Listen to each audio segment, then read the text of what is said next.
everyone, Paul and Seth again, plong Gesa Credit Union, SBA Lending, and I am joined with broker extraordinaire Seth Rudin from IBA International Business Associates. I sell profitable family-owned businesses or privately held companies.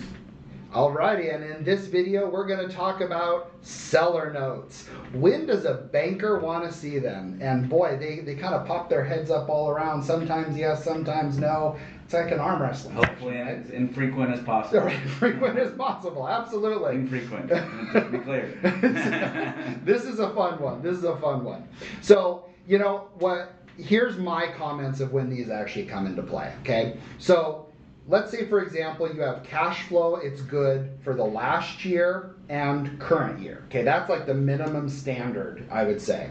So if there is, cash flow is really bad the previous, say, 2 years out of the 3, you know, I'm going to kind of look at that and see what's the reasoning behind it. Because at the end of the day, we want to make sure that our buyer is buying something that's of its value.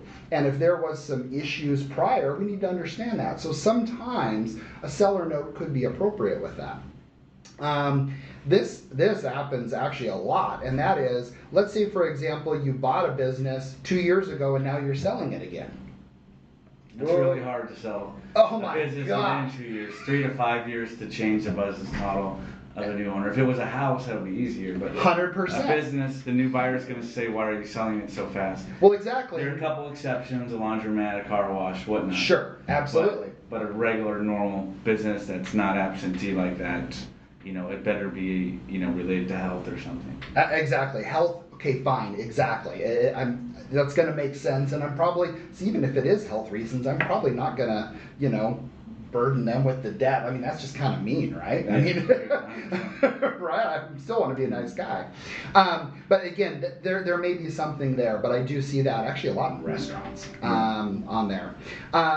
Let's say, for example, you know, we have a seller who absolutely wants to sell to this buyer, okay? 100%. But that buyer's kind of weak, right? That's probably where a seller note's going to come in, because, okay, if you're that committed to that person and they're not to that point to be able to do it, maybe let's put some skin in the game on that seller note. So that would be another thing.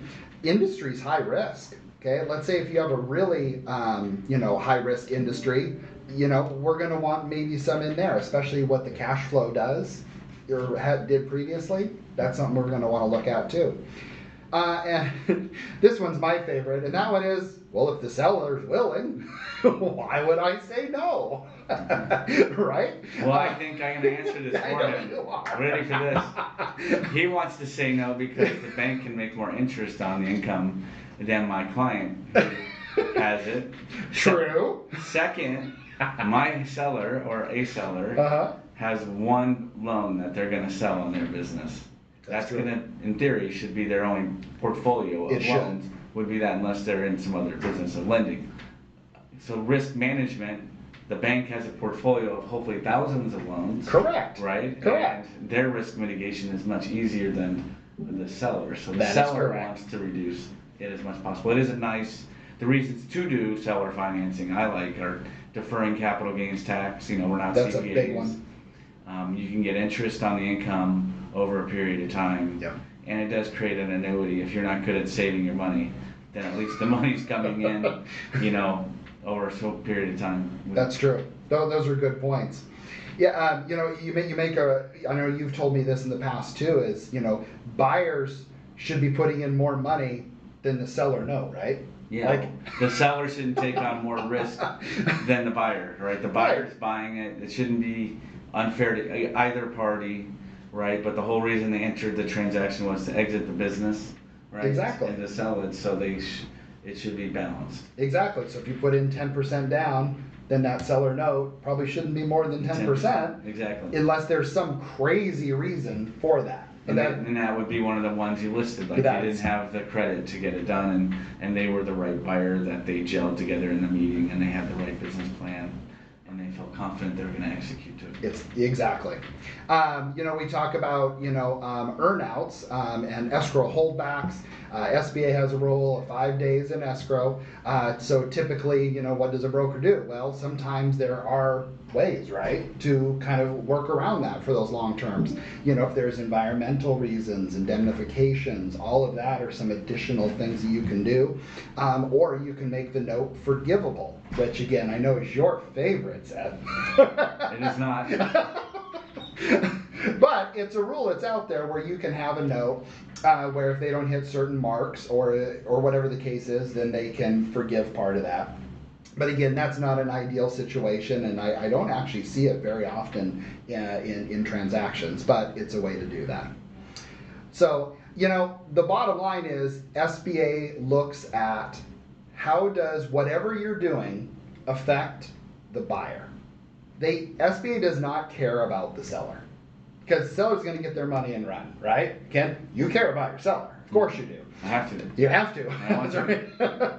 But there's this balance that you have to do, and that's where the SBA is really looking for the buyer, and so the lender is going to always be more on the buyer side, and the seller and the broker are probably going to be more on the seller side. So there's always a lot of arm wrestling. The bank has some skin in the game. If there's a transition period or there's some shares, if it's a partial contract. That's right. They need them to be successful. We're not selling a car, right? No. When I buy the car, I walk off the lot. I'll never see the sales guy. I don't care. I'm gonna negotiate hard. That's right. But I had an offer come across my plate before I came in this meeting, and it was clear that the buyer didn't get that. He wanted to just have the seller invest by lowering the price, but not get the reward later. And that's not a relationship anybody's gonna like. So that was an easy no. Even if you had no other offers, it was a no. That's true. That's a very good point. Okay. So, again, that's why there's always, the banker, the broker, the customer. There's so many, chefs in the kitchen that these aren't easy transactions, are they? Like, my gosh, it's very difficult, and that's why you work with professional people to kind of figure out how to get a deal done, because we're problem solvers, right? Exactly. So, thanks so much for watching. Hopefully that was entertaining and gives you the answers you need. And Seth and I will see you on the next video. Thank you. See you.